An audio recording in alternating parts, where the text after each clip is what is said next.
Hello, everyone. I am the Sleeper Man, and I am here to help you today. I know you use this video to fall asleep, so before that, like the video and subscribe to the channel also. Where are you from? And what time are you watching now? Get comfortable and relax. What would you do if, for nearly 2 months, you were woken up by a knock on your bedroom window every single night?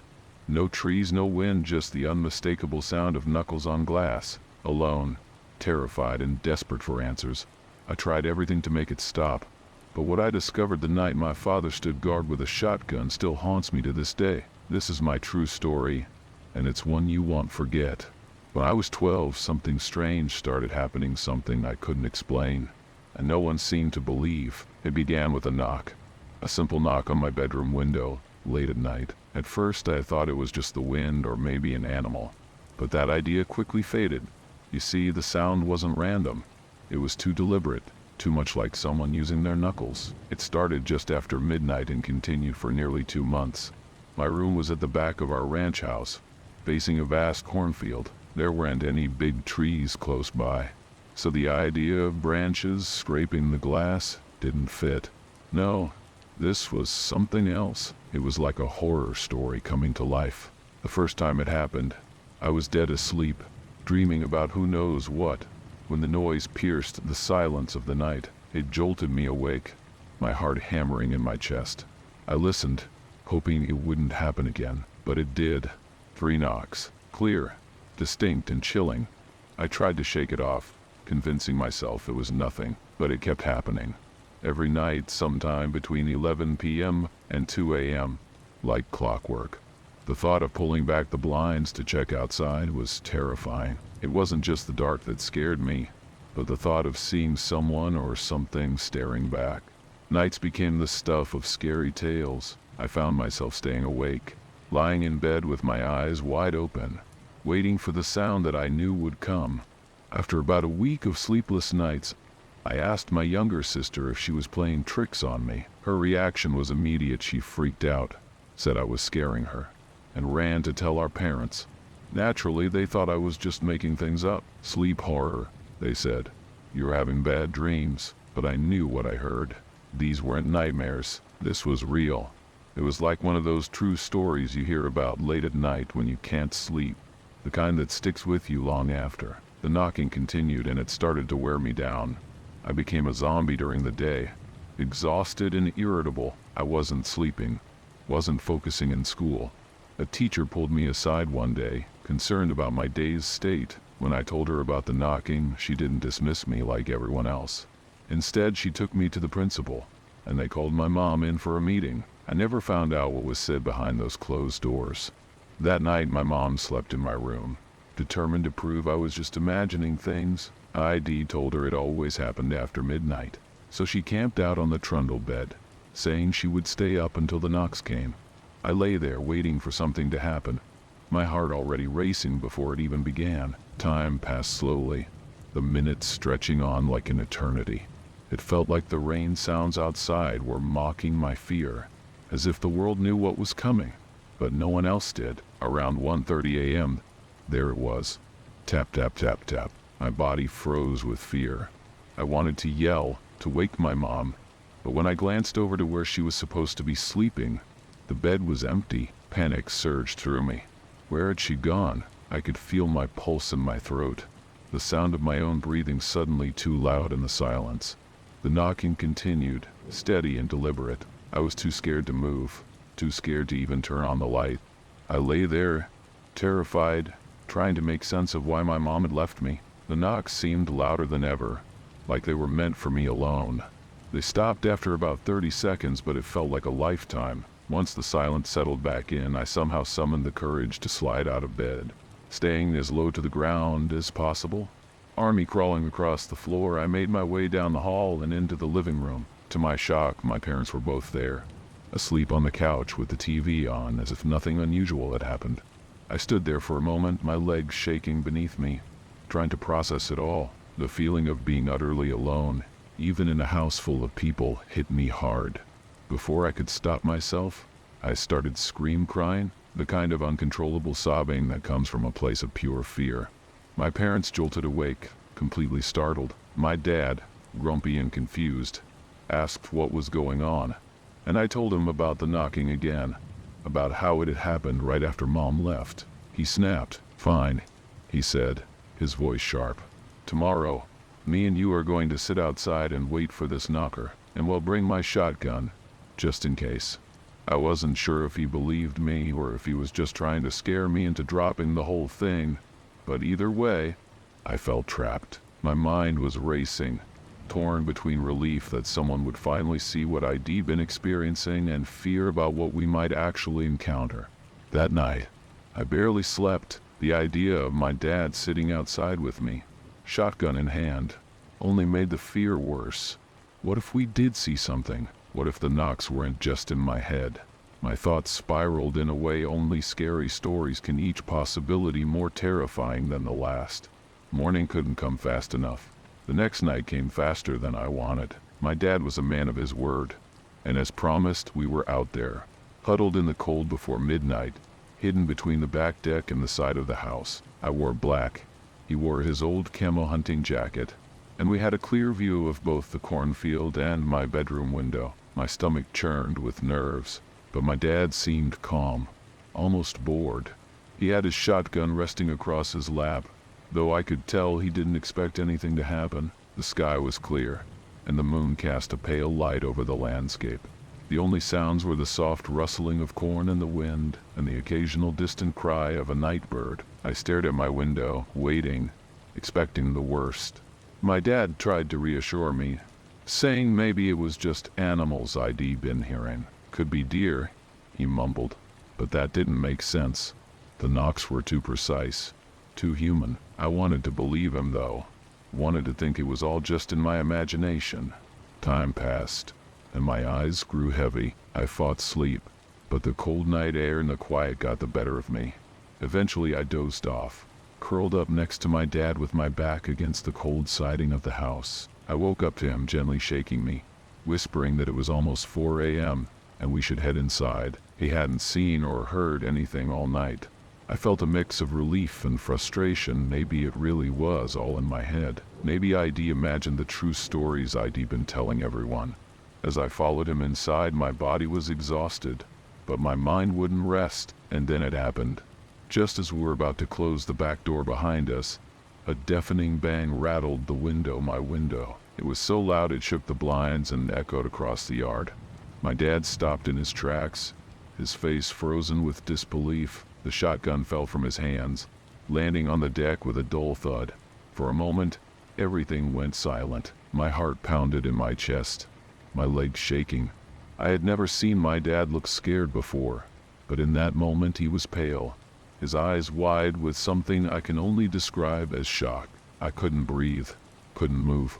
I stood there, frozen, while the reality of what had just happened set in. Whatever had been knocking on my window wasn't a figment of my imagination. It wasn't an animal, it was real, and it had been happening right under our noses. This was no longer just scary tales I could shake off. It was happening, and we both knew it now. Without a word, my dad grabbed the shotgun again and marched toward the cornfield, but nothing else happened that night. No more knocks, no more signs of anyone. I lay awake until the sun came up, my mind spinning with the possibilities of what it could have been. The knocking never returned after that night. I never got an explanation, and my parents still act like it was all in my head, even though my dad was there, saw it, and heard it too. It was like they'd rather believe in nothing than face whatever was really out there. I'll never forget those nights. They still haunt me, replaying in my mind every time I hear rain sounds or a faint knock on glass. I can still feel the fear that I used to fall asleep to, still wonder what or who was trying to get in. Sometimes, when I struggle to sleep, I think back to that time, the sound of those knocks mixing with the sleep horror that stayed with me ever since. The end of that chapter in my life may be closed, but it's a scary compilation of memories I'll never quite shake off. After that final knock, my life changed. The knocking stopped, but the fear didn't leave.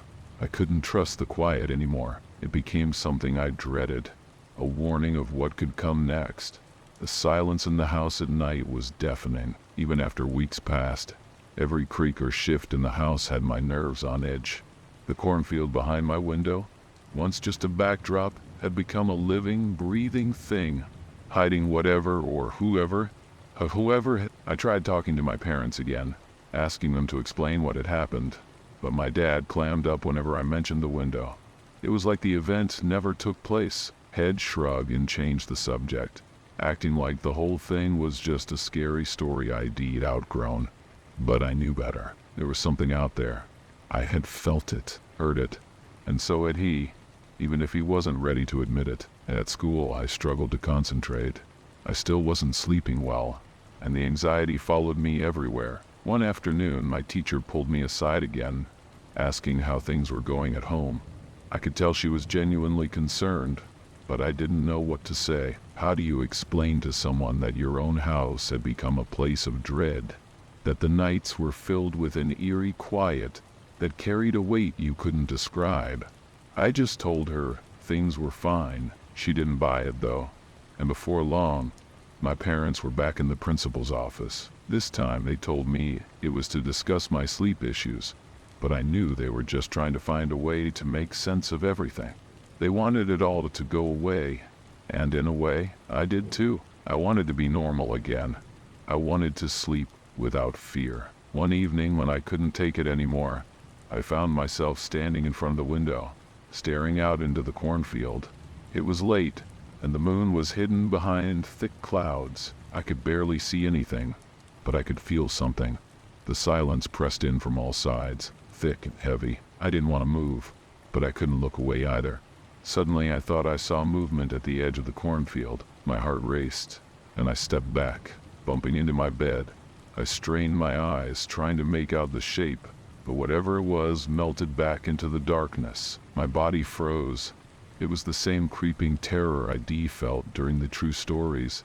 I'd lived through those nights, the same eerie feeling that someone, or something, was out there watching. For a long time I stood there, staring at the spot where I thought I saw movement. Nothing else happened, but the unsettling silence returned. It was almost worse than the knocking. I wanted to scream, but I couldn't find my voice. My mind raced with questions. Who or what had been knocking on my window, and why had it suddenly stopped? As much as I wanted answers, I realized I might never get them. The relaxing horror of living through those nights had become part of me, and no amount of explanation could erase the fear that still lingered. I crawled back into bed, pulling the covers up to my chin, listening to every sound the house made as it settled into the night. The silence had become its own kind of torment.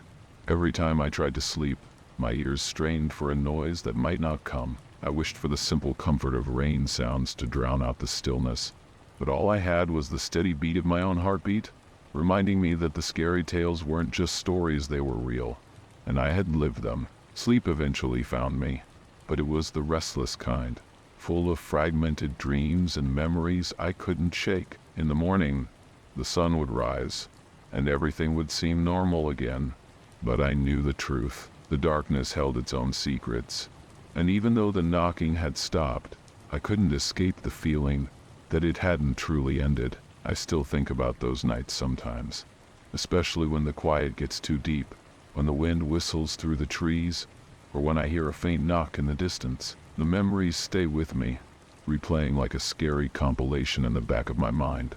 The knocks might have ended, but the fear never really did. I never thought my freshman year would be haunted by more than just exams and essays, but here I am, recounting something that still gives me chills. It all started in that quiet, all-women's dorm tucked away in the mountains. The isolation made the campus feel safe, like nothing bad could ever happen there. Of course, that safety was an illusion. The campus, with its old eerie buildings, had its share of ghost stories, but I didn't pay much attention to them at first. I thought it was just freshman hazing, scaring the newbies with tales of haunted rooms and strange sounds in the night. But the real horror wasn't just the ghosts. It was something worse, something living. It was about a month into the semester when things took a turn. I was dead asleep when a noise woke me up. At first I brushed it off, thinking it was just our suite mates stumbling in late, looking for a midnight snack. We never locked our door, so people wandered in and out pretty freely. But this was different. I glanced over at my roommate, expecting her to be asleep, but she wasn't. She was sitting up, rigid, like she'd seen something.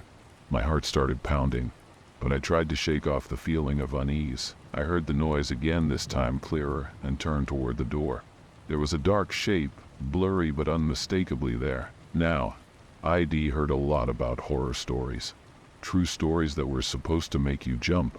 But this was supposed to be our quiet little dorm on a rainy night. Not some scary tale we'd laugh about later.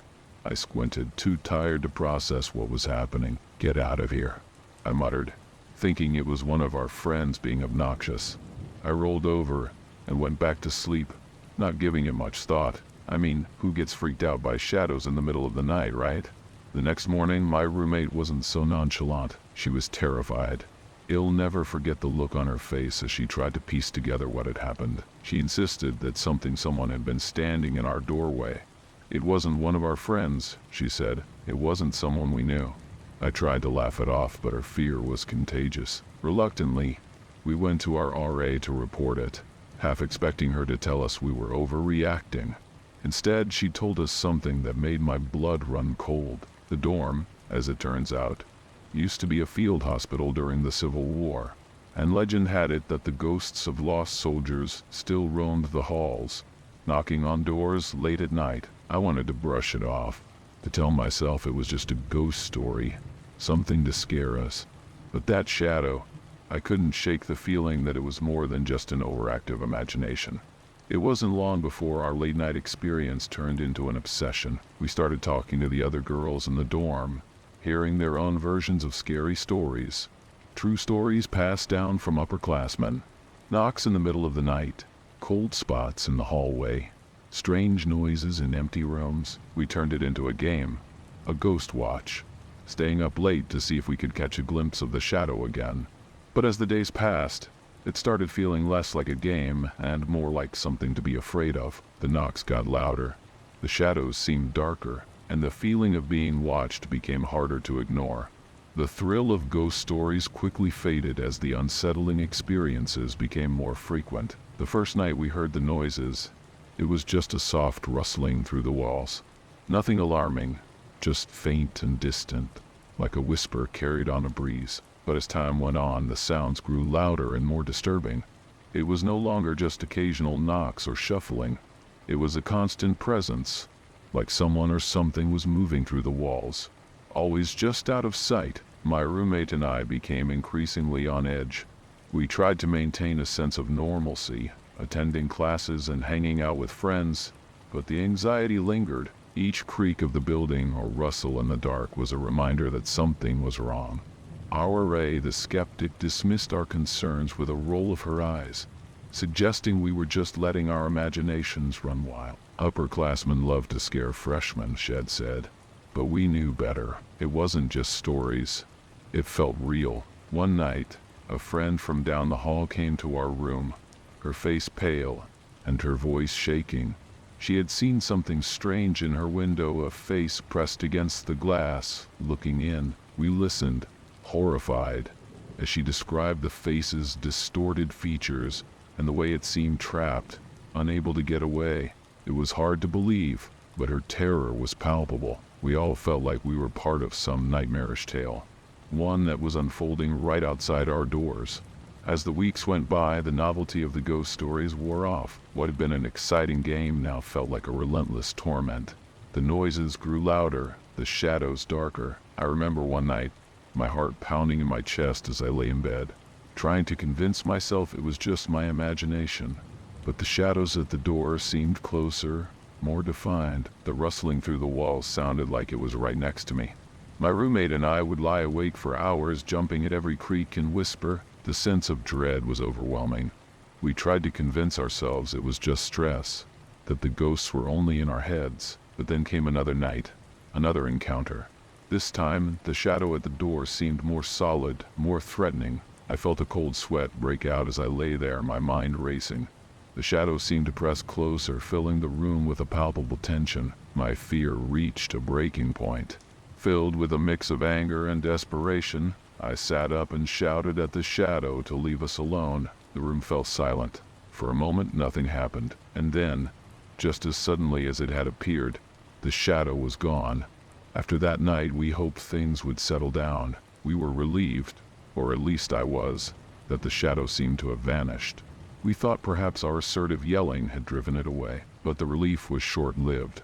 Weeks passed, and the fear never fully went away. We were still on edge, jumping at every noise, every shadow. Then came the night when the campus police finally caught the prowler. They'd been searching for weeks, responding to reports of strange noises and faces peering through windows. When they finally apprehended him, the details of what had been happening hit hard. The prowler had been lurking outside our dorm and others, waiting for an opportunity to get inside. The noises we had heard, the rustling, the shadows, it was all him, not some ghostly apparition. Our A informed us that several other students had reported seeing the same unsettling face peering through their windows. We weren't the only ones affected. The campus police had been warning dorm staff to advise students to lock their doors. But our A hadn't taken the warning seriously. She had dismissed our fears, chalking them up to freshman imagination. In reality, we had been living with a very real and very dangerous intruder right outside our room. Learning this was like being hit with a cold wave of reality. The shadow in the doorway, the rustling through the walls, it wasn't supernatural. It was a person, someone who had been watching us and waiting for the right moment to enter. All those nights of fear and tension had been caused by a prowler, not a ghost. The realization was both a relief and a horror. We had been scared for the wrong reasons, and the true danger had been so close, so tangible. In the aftermath, we were advised to be more vigilant. The campus police increased their patrols, and we made sure to lock our doors every night. The fear didn't completely dissipate, but it shifted from supernatural dread to the tangible anxiety of having had a prowler so close. We had been living in a real-life horror story, a scary tale that had unfolded right outside our dorm. As for the ghosts, they became a distant memory, a side note in the bigger, scarier picture. The prowler had been our real nightmare, and we had learned the hard way not to dismiss the true stories that came our way. Our dorm's ghostly reputation took a back seat to the real terror of the prowler lurking just outside. The weeks following the revelation about the prowler were a mix of relief and residual anxiety. The police had assured us that the threat had been neutralized, and our dorm now had an increased security presence. Despite this, the experience left a mark on me and my roommate. The idea of having been watched and potentially targeted was unsettling. We tried to move on, focusing on our studies and social lives. The fear that had once gripped us began to ease, though the memory of those restless nights lingered. It was a strange feeling, knowing we had been scared by something real, not just a story told to freshmen. It made us more aware of our surroundings and cautious about who we let into our lives. The experience had shifted our perspective on safety and trust. The campus eventually returned to its quiet, routine life. The stories about the ghosts were shared less frequently, overshadowed by the real-life horror we had faced. Our experiences became a cautionary tale for other students.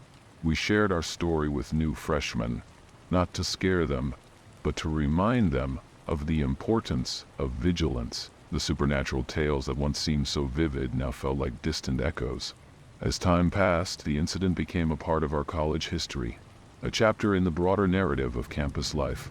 We moved forward, carrying the lessons learned from those frightening nights. The prowler was a stark reminder of the real dangers that can exist, and the fear we had experienced became a part of our shared story, one that would stay with us long after graduation. Reflecting on it all, I realized that while the supernatural may have added to the ambiance of the campus, it was the real-world threats that had taught us the most about fear and safety. The dorm's reputation as a haunted place faded into the background, replaced by the more pressing memory of our own harrowing experience. It was a real-life scary story that had taught us to take every precaution seriously and never underestimate the dangers that might be lurking just outside our doors. And so, as I look back on those nights, I feel a mix of relief and lingering unease. The shadow that once loomed over us was gone, replaced by a newfound awareness and caution.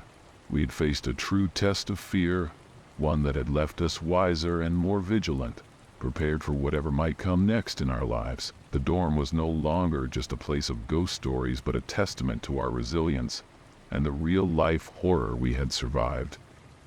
It was the end of summer at the camp, and the evening was like so many others. The sun had set behind the mountains, leaving us in the soft glow of a crackling bonfire on the beach. We had about 100 campers gathered around, the smell of burning wood mingling with the lake's fresh scent. It was the last night of camp, and everyone was in high spirits, sharing music and dreams about the future. The isolation of the camp, nestled far from any town or home, gave the night an eerie charm. Yet we were all too caught up in our youthful revelry to be overly concerned. The moon was a sliver in the sky, barely illuminating the black expanse of the lake. The only sounds were the crackling fire and occasional bursts of laughter from our group.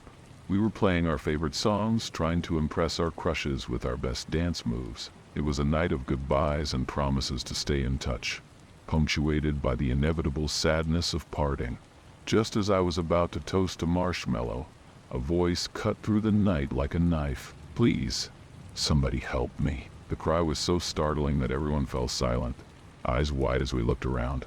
The voice seemed to come from the lake, echoing off the water. A few of us jumped to our feet, trying to see through the darkness. The only illumination was from the camp's cabins perched on the hill and the faint light of the fire. One of the head counselors, trying to keep calm, grabbed a flashlight and swept it over the water. The beam cut through the darkness, but there was nothing. No boat, no person, no disturbance on the surface. The voice had vanished as quickly as it had appeared, leaving a chilling silence in its wake. Nervous chuckles and uneasy glances were exchanged.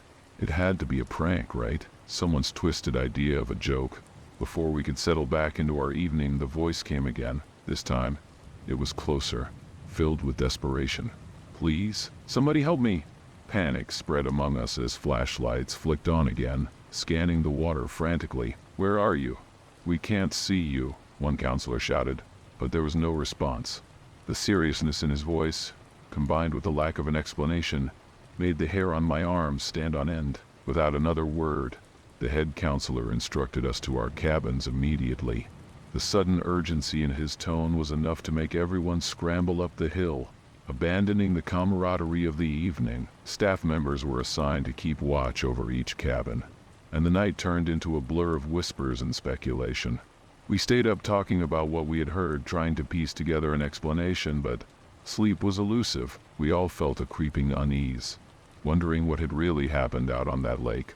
The next morning dawned gray and overcast. The usual bell that signaled wake up was muffled by the fog that had settled over the camp. It felt like the night's events had left a thick layer of unease in the air. As we shuffled out of our cabins, still bleary-eyed and tired from our late-night discussions, the camp staff moved with an unusual sense of urgency. We were told that the buses would arrive in 20 minutes, and that we needed to pack up quickly. Wait, what about breaking down the camp? Clearly puzzled, the counselor's response was blunt. "No, pack up." There was no further explanation. We packed our belongings with a sense of hurried confusion, the excitement of leaving abruptly overshadowed by the previous night's mystery. By the time we were on the buses, the fog had lifted, but the air still felt heavy. The ride downstate was a quiet one, with many of us lost in our thoughts about what had happened. Despite the beauty of the morning and the anticipation of going home, the events of the previous night loomed over us. We didn't talk much, and those who tried to lighten the mood found that their jokes fell flat. The night's terror had left a mark that couldn't be easily brushed off. Years later, as the internet began to connect more people, I tried to uncover the truth behind that unsettling night. I scoured local news archives and camp records, hoping for some explanation. Did someone drown? Was there a prankster who went too far? My searches turned up nothing. The mystery remained unsolved, adding to the night's unsettling nature. The camp continued its operations, but the incident was never mentioned, leaving a lingering question that still haunts me. The camp's alumni Facebook page occasionally sparks memories of that night. Posts surface with vague references to the last night of camp, 1982, but they rarely delve into detail. Most people seem reluctant to discuss it, perhaps because they too find it too unsettling to revisit. The silence around the event only deepens the mystery, leaving me and the others with an enduring sense of unresolved fear. Despite the passage of decades, the memory of that night remains vivid and unsettling. As the years rolled by, the memory of that night remained etched in my mind, Though life moved on, the camp, still running strong, had become a distant backdrop to my daily life. Every so often the thought of that strange cry would surface, bringing with it the same shiver of unease I felt that night. Despite attempts to move on, the mystery had never fully left me. One particularly dreary autumn evening, a friend and I were discussing old summer camp memories. As we reminisced, the conversation inevitably turned to that final night at camp. My friend who had been with me that night still recalled the fear and confusion as clearly as I did. We both shared the same questions. What was that voice? Why did the counselors act so strangely? And why was there no follow-up or explanation? I reached out to a few other campers from that summer, hoping to piece together more of what happened. Many were reluctant to talk about it, while others seemed to have their own theories, none of which provided concrete answers. The consensus was that something unsettling had occurred, but no one knew precisely what. It was clear that the event had left a mark on everyone who was there, though the details remained frustratingly elusive. In the absence of solid answers, the mystery had taken on a life of its own. Rumors and speculations circulated among those who had been present, each story more chilling than the last.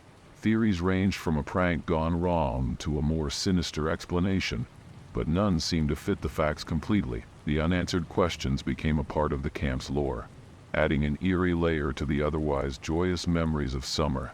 Even now, when I see posts about the camp or hear references to that night, I can't help but feel a chill. The silence and the unanswered questions from that night have become a part of my personal history, a reminder of how some mysteries remain unresolved. The camp continues to thrive, but for those of us who experienced that unsettling night, it will always be remembered with a sense of eerie incompleteness. As time passed, I found myself revisiting that night with increasing frequency. Each year when summer rolled around and camp memories resurfaced, I'd think back to the unsettling events of that final evening. Despite my efforts to move past it, the incident remained a defining, unresolved chapter in my life. The camp, it seemed, continued its operations without acknowledging the events of that night. I occasionally heard from fellow campers who shared my lingering sense of unease, but no one seemed to have concrete answers. The silence from the camp's administration and the reluctance of former campers to delve into the details only fueled my curiosity and discomfort. It was as if the night had been buried beneath layers of time and denial. One day I came across an old friend who had also been at the camp. We talked about the night and shared our memories. It was comforting to know that others had experienced the same fear. Even if we had no answers, we speculated about the possibilities. Was it a cry for help from someone in distress? Or was it a strange and unsettling prank? No matter the answer, the lack of closure left us both feeling uneasy. The camp's Facebook group continued to occasionally stir up memories of that night. Every few years someone would mention it, but the discussions would quickly taper off. It was clear that no one wanted to revisit the details too deeply. The mystery had become a part of camp folklore, discussed in hushed tones, but never fully explored.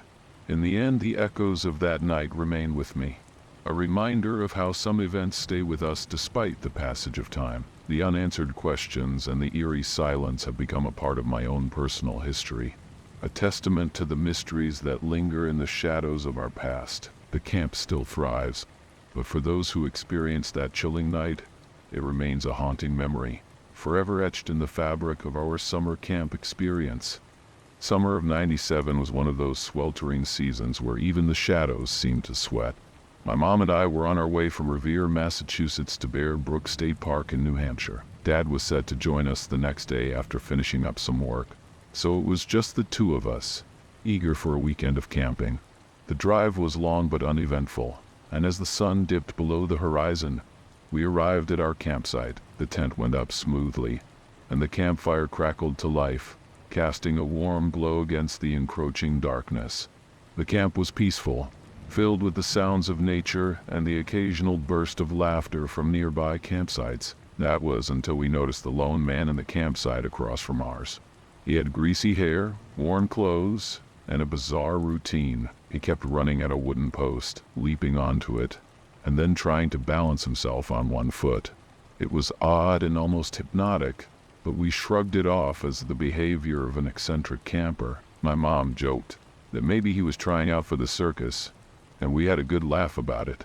As night fell, the campsite was shrouded in darkness, save for the warm light of our campfire. We sat there, roasting marshmallows and enjoying s'mores, when we heard footsteps crunching on the gravel approaching from the direction of the other campsite. The sound grew louder, and through the veil of the pine trees the lone man stumbled into view. His appearance was even more unsettling in the firelight. His clothes were tattered, and his face was gaunt and shadowed. I saw my mom stiffen. She asked the man what he needed, trying to maintain a calm demeanor. "Hey," he mumbled, "I need your help in my campsite." The request was vague and unsettling. My mom's eyes flicked to me, and I could tell she was wary. She pressed him for more details, but the man merely repeated that he needed help with something. When he finally explained, it was that he had locked his keys in his van and needed a spare hanger to unlock it. He glanced at me and said, "Don't worry, kid. You can stay here with your fire." I felt a shiver at his words, a sense of dread that prickled at my skin. My mom, clearly uncomfortable, told him we didn't have a hanger. The man persisted, suggesting that maybe we had one lying around somewhere or had dropped one near the tent. His insistence was unnerving. Despite my mom's firm refusal, the man didn't give up. He kept pushing the idea, making my mom's discomfort grow. She tried to deflect, mentioning that my dad would be arriving soon and could help him. The man seemed to reluctantly accept this, mumbling, "Yeah, all right," and began to trudge back into the darkness.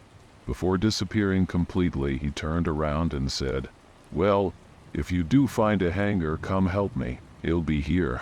With that, he vanished into the night, leaving an unsettling silence in his wake. My mom and I hardly slept.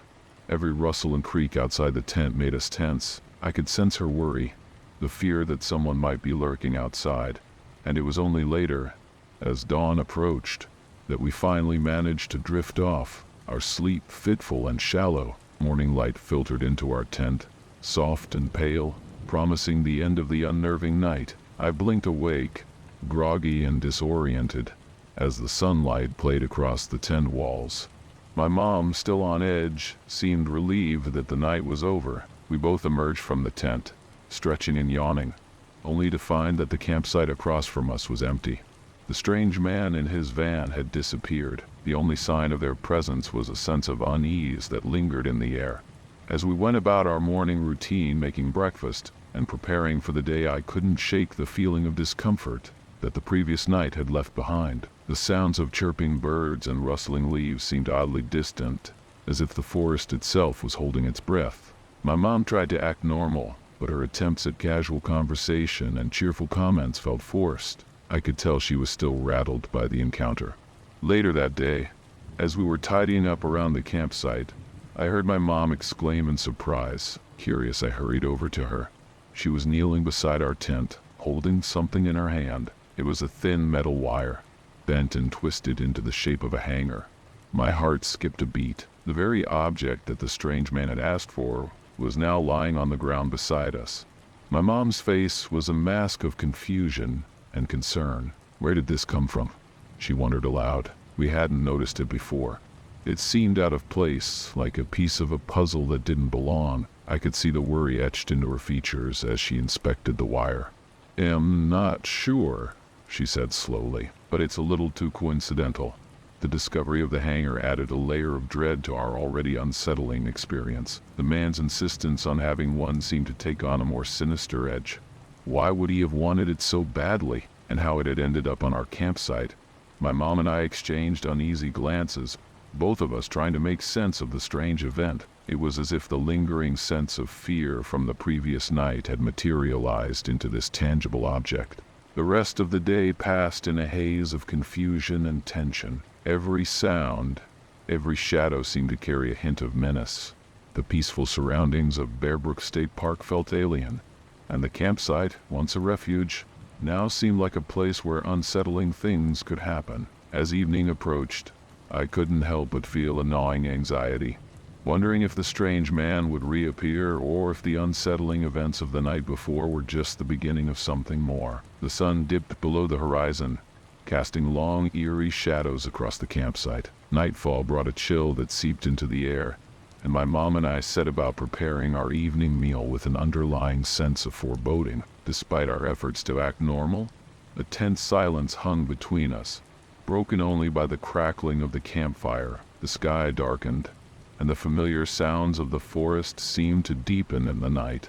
Crickets chirped rhythmically, and the occasional hoot of an owl punctuated the quiet. Yet every sound felt magnified, and every rustle in the underbrush made us jump. My mom tried to keep the mood light, but her attempts at casual conversation fell flat. As we sat by the fire roasting more marshmallows, I kept glancing at the campsite across from ours. The emptiness of it seemed almost like a taunt, a reminder of the unsettling encounter we'd had. The memory of the man's gaunt face and his unnerving request lingered like a dark cloud. It was hard to shake the feeling that something was off, and despite our efforts to relax, the sense of dread remained. The night dragged on, and we huddled close to the fire, the flames casting flickering shadows on our faces. My mom kept a vigilant watch on the surrounding darkness, her eyes scanning the edge of the forest where the pines seemed to close in. It was a restless vigil, as if she was bracing for another unexpected visitor.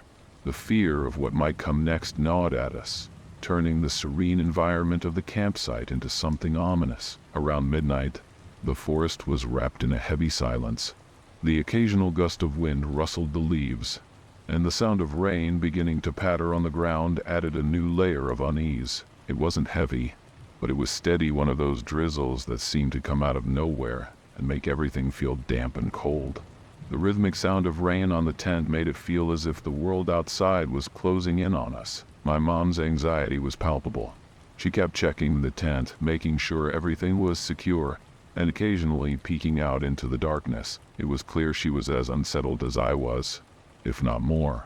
The combination of the rain, the cold, and the memory of the strange man created an atmosphere of creeping dread that neither of us could shake. Morning arrived slowly, the rain having continued through the night, leaving everything glistening and damp. The campfire was reduced to a pile of cold embers, and the once crisp air was now heavy with moisture. My mom and I emerged from the tent, our sleep having been fractured and uneasy. We were both exhausted and eager for the comfort of home. But first, we had to pack up and head out. As we packed our gear, the remnants of the previous night's fear lingered in the back of our minds.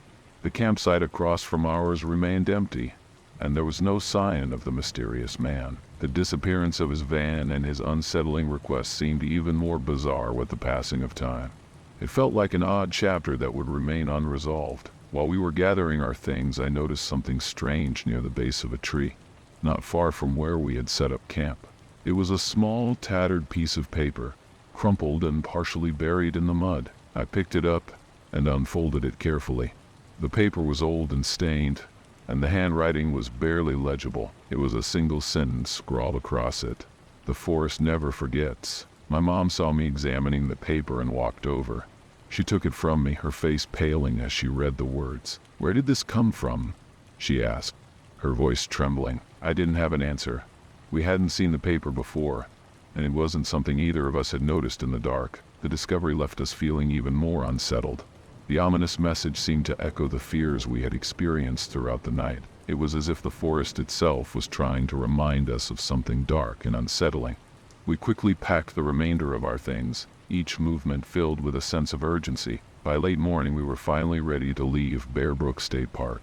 The skies had cleared and the rain had stopped, but the lingering anxiety remained. As we drove away, I glanced back at the campsite one last time. It looked like any other empty camping spot, but to us, it was a place where something inexplicable and unnerving had happened. As we left the park behind, I couldn't help but think about the strange man, the mysterious hangar, and the cryptic message. It was a night that had left an indelible mark on both my mom and me, a reminder that sometimes, even the most serene places can harbor unsettling secrets. The experience would stay with me, a haunting reminder of that summer night in Bear Brook State Park, where reality and fear intertwined in a way that left us both wary and wary of the unknown. It was supposed to be a relaxing vacation, a getaway to a charming old house in the south of France, tucked away in an ancient village on a hill. My friend and I had been invited by another friend who owned this holiday home. The building was impressive, steeped in history with a ground floor bathroom that was literally carved out of the rock, serving as a cool room in days before modern conveniences. Tall, narrow, and with a lot of stairs, the house was a labyrinth of old-world charm. Each floor seemed to tell a story, but none were as unsettling as the room we'd come to call that room. The house was tall and narrow, with a single room on each floor. The top level was dedicated to bedrooms, and there was a roof terrace with stunning views. The middle floors had a formal sitting room, and that's where things started to get weird. From the moment we passed by that room, I felt an icy chill seep through my bones. The house was chilly and dark, but it was still welcoming, except for that room.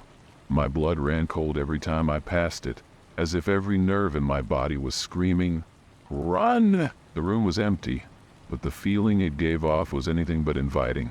I tried to ignore it, focusing on the charm of the house and the pleasant company. But every time we walked past that room, the feeling was the same. It was a mix of dread and discomfort that I couldn't shake. I'd try to keep my gaze averted and hurry past, desperate to escape the oppressive atmosphere. Despite the house's overall charm, that room was a dark spot on our otherwise pleasant stay. During our week there, I kept my encounters with that room to myself, not wanting to upset our host or seem paranoid. I thought my friend might laugh it off or dismiss it as my imagination running wild. However, on the drive back to the airport, the topic of that room unexpectedly came up. I finally told my friend about how it made me feel. She was quiet for a long time, and the tension in the car was palpable. When she finally spoke, her voice was hesitant. "I saw something," she said softly. My heart raced as I pressed for more details. "In the armchair," she added, her voice trailing off. She refused to tell me more, leaving me with a gnawing curiosity and a sense of dread that lingered long after we parted ways. As the years passed, I lost touch with both my friend and our host. The memory of that room and the unsettling feeling it evoked stayed with me. I never learned what my friend had seen in that old wingback chair, and perhaps, in a way, am glad I didn't. Some things are better left unexplained.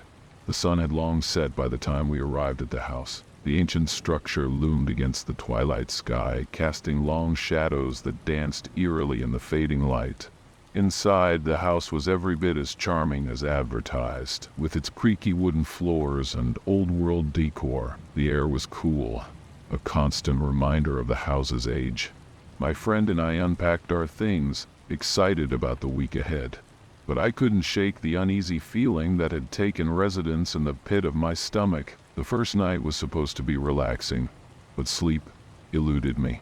I lay in bed, the silence of the house stretching around me. Every creak of the old timbers, every whisper of wind outside seemed magnified, filling the night with a palpable tension. I tried to ignore it, focusing on the soft, calming rain sounds drifting through the window. It was supposed to be a sleep aid, but instead, it seemed to amplify my anxiety. I kept replaying the day's events, my mind fixated on that room and my friend's cryptic comment. Every night we stayed there, I tried to avoid passing that room. I made excuses to avoid the staircase that led past it, always finding a way to take another route, but the house was old and winding, and sooner or later I had to confront the cold, oppressive air that seemed to emanate from the room. It was like a physical barrier, a wall of chill that froze me in my tracks. I'd quickly rush past, trying not to look in, but the feeling of being watched, though not supernatural, was intense and unsettling. On one particularly cold and stormy night, the house seemed to come alive with every gust of wind and flash of lightning. I lay in bed, the rain beating against the windows like a relentless drum. The sounds from the storm outside mixed with the house's groans and whispers, creating a symphony of unsettling noises. The wing-backed chair in that room seemed to loom larger in my mind, its presence as palpable as the storm outside. I began to question if I was letting my imagination get the best of me. The house was old, and the atmosphere could easily play tricks on the mind. But the fear was real, and every night as I lay there, the sense of dread was undeniable. It wasn't just the room, it was the feeling that something was off, that there was something I wasn't understanding. The house was a relic of the past, and while I could appreciate its history, the sense of discomfort lingered. Our stay at the old house continued with the same eerie sense of foreboding.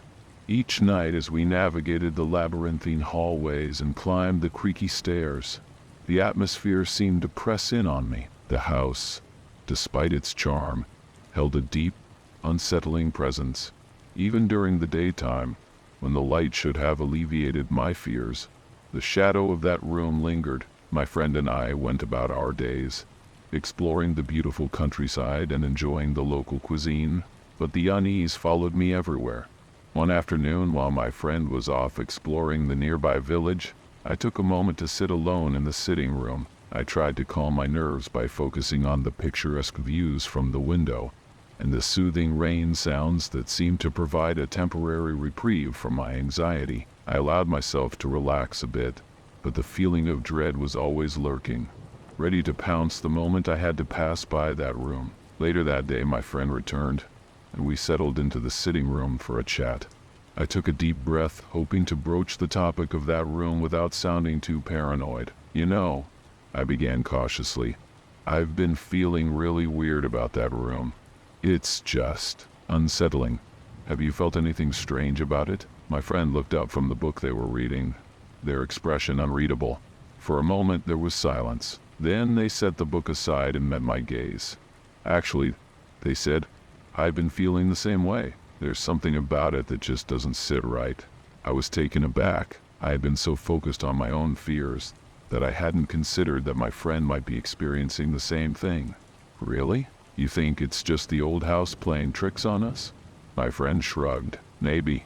It's an old place, full of history and memories, but there's something about that room that feels different." We both fell silent, the weight of our shared unease hanging in the air.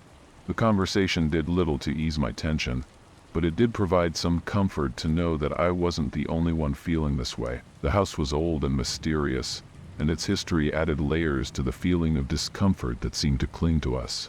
As the evening approached, we decided to prepare dinner. The rain continued its relentless patter against the windows, and the wind howled outside. The house felt colder and more foreboding than ever. Despite the cozy ambience of our surroundings, the presence of that room was always at the edge of my thoughts. The final night of our stay arrived, and I found myself increasingly on edge. The constant rain outside seemed to blend with the house's creaks and groans, creating an unsettling backdrop. My friend and I had tried to make the best of our remaining time, but the unease never truly left. We spent the evening enjoying our last meal in the old house, but the comfort of the dinner could not dispel the chill that seemed to settle in my bones. After dinner, as we cleaned up, I couldn't help but feel a sense of finality. The rain pounded heavily against the windows, and the wind rattled the old frames, making the house feel as though it were alive with a kind of restless energy. My thoughts kept returning to that room, and the feeling of dread was stronger than ever. I resolved that I would not let it overpower me, not on our final night. Later, as I prepared for bed, I had to pass by that room one last time. I braced myself, determined to face the fear that had plagued me throughout the week. With a deep breath, I walked past the open door, trying not to glance inside. The room seemed to pulse with an unsettling presence, and despite my attempts to remain calm, the anxiety was overwhelming. I hurried past, my heart racing with each step. As I lay in bed, the sound of the rain and the wind seemed to merge into a haunting lullaby. My mind replayed the events of the week, particularly the cryptic conversation with my friend. I wondered what they had seen in that room, and why they had been so hesitant to share. The mystery of that room had become a part of our shared experience, a shadow that loomed over our time in the house. The next morning, as we prepared to leave, I couldn't shake the feeling that something significant had happened, even if it remained unspoken. My friend and I exchanged glances, but neither of us mentioned the room again. It was as if acknowledging it would somehow make it more real. We packed our things, and as we left the old house behind, I felt a mix of relief and regret. Years have passed since that stay, and the memory of that room lingers. I've often wondered about the unspoken truth of what my friend saw, and why it remains a mystery. It's a part of the house's story, an unsettling chapter that we never fully understood. The experience left me with a lingering sense of unease and curiosity, a reminder of the unsettling power of unexplained fears and the mysteries that remain hidden in the shadows of our lives. I never thought a seemingly quiet warehouse could turn into the stage for something so unsettling. My partner and I had settled into a warehouse that stretched from a busy street to a back alley. The alley itself was surprisingly cozy, with its overgrown tropical vegetation and the shade of towering oak trees. Our evenings often revolved around the fire pit, where we grilled, sipped drinks, and shared laughs with friends, all while enjoying the soothing sounds of rain and the crackle of the fire. Our warehouse had a large metal garage door that we left open for ventilation, and outside, thin bamboo fencing provided some privacy. But it was this very setup that would become the source of our dread. Our next-door neighbor, a woman who lived in a bungalow directly across the alley, had an unsettling presence. From time to time, she would shout from her balcony or toss bottles into the alley. Despite her erratic behavior, we managed to stay on her good side by engaging in brief, polite exchanges. One evening, as my partner and I relaxed in the workshop, we were engrossed in a TV show. My partner left for a quick bathroom break, and that's when I heard a voice coming from just outside our open garage. "What you watching?" the voice asked, followed by a barrage of questions about the show. It was her, peering through the bamboo gaps, waiting until I was alone to make herself known. My heart raced as I yelled, "Fuck off, bitch!" My partner rushed out to find her crouched on all fours outside, trying to peer into our private space. After this alarming incident, we took measures to secure our space.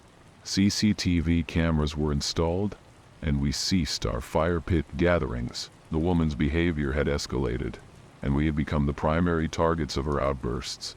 To add to our concerns, I had recently gotten a dog, which I adored. During my walks, I would encounter her waiting on her stairs, hurling cruel remarks and threats. Her threats became increasingly disturbing, especially when she targeted my dog. I reached out to a friend, a criminal defense attorney, for advice. He uncovered unsettling information about her. She had a history of erratic behavior, firearms, and job terminations. His warnings about the danger she posed weighed heavily on me. Searching online, I discovered her blog filled with disturbing paintings of lost children.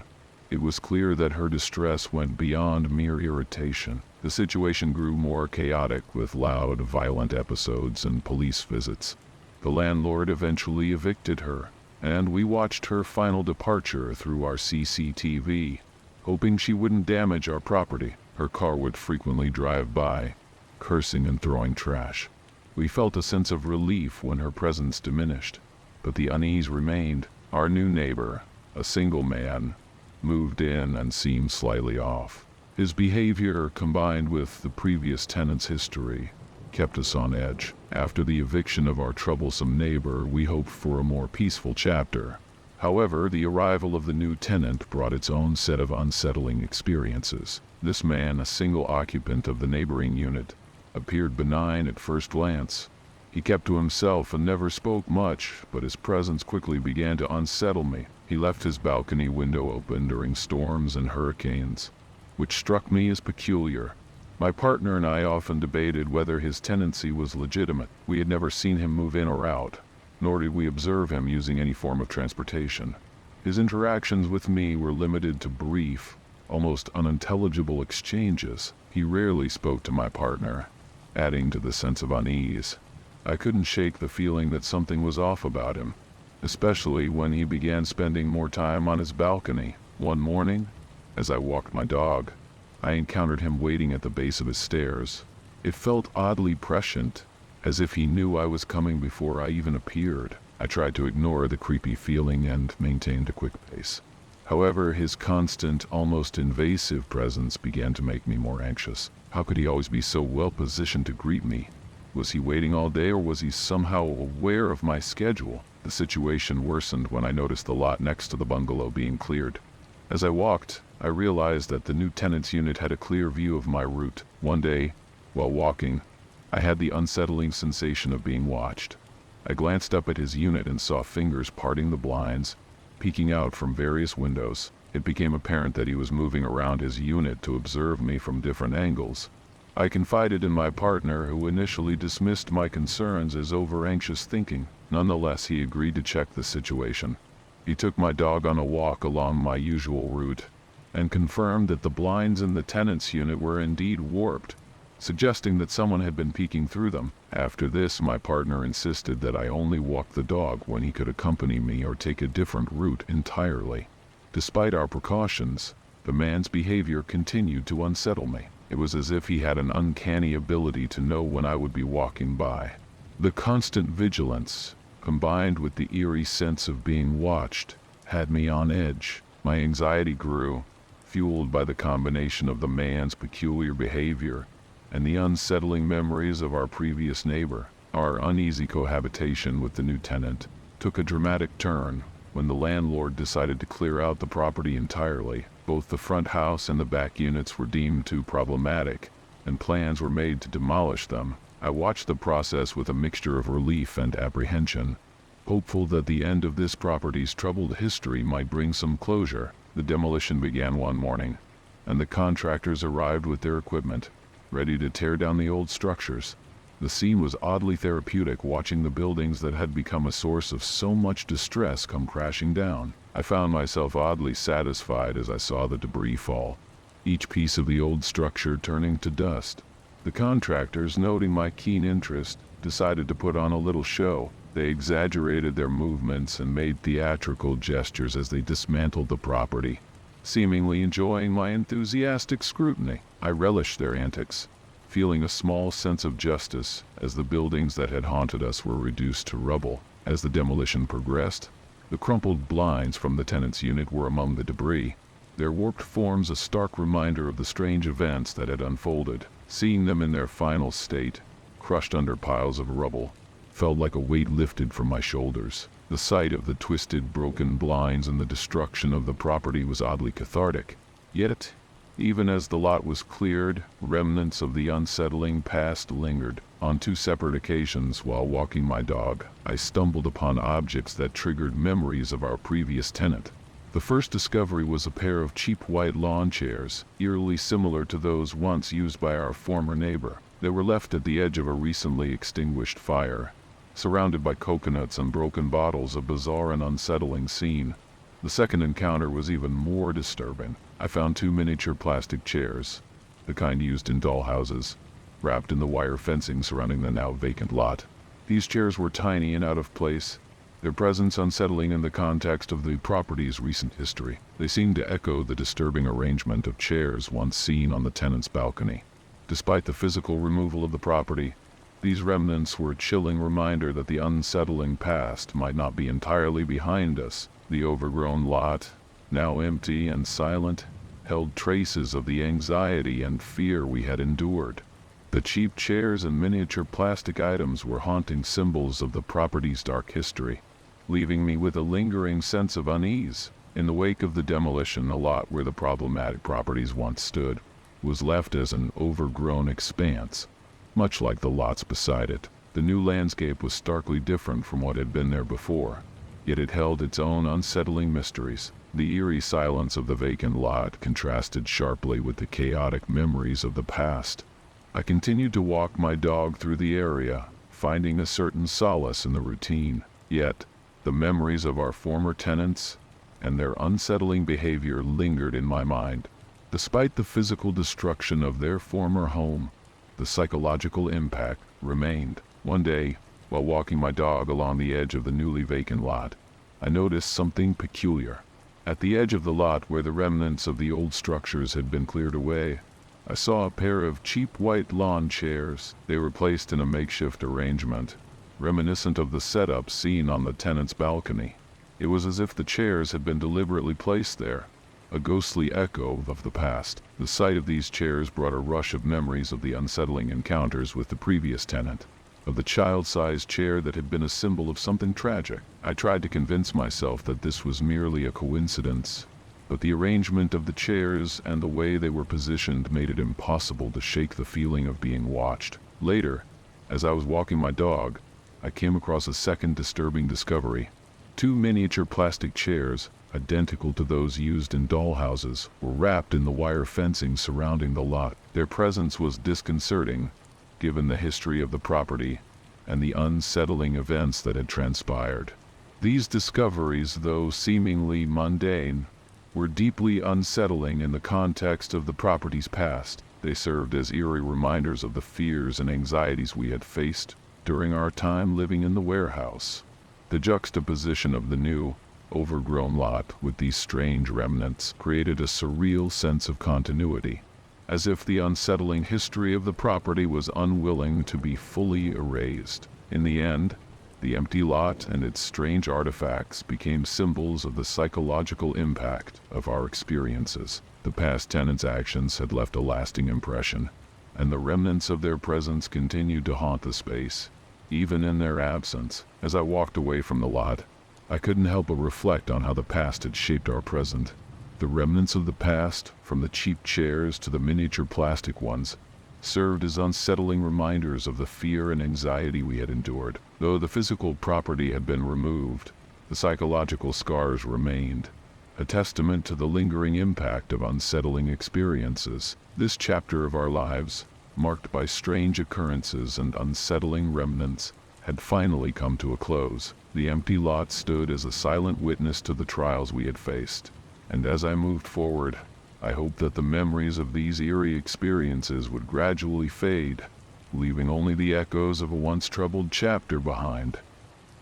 If you enjoyed the video you just watched, you won't want to miss this next one. Click now and I'll see you there.